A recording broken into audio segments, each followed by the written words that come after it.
क्योंकि सिर्फ देखने आए हैं इस खिलाड़ी को भाई अब रुको ना चल पड़ अंदर अंपायर ने रोका है सरदार जी अंपायर ने रोका है आइए आइए ये कमाल है वैसे वो अभी भी क्या डिस्कशन चल रहा है अपनी टीम का बंदा आउट हो उसके बाद निराश नाराज नहीं आप हैप्पी है मतलब हैप्पीनेस इंटेंस हो गया आपका ओ यार धोनी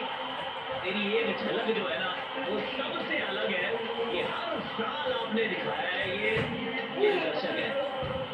इनके दिलों में रहते हैं महेंद्र सिंह धोनी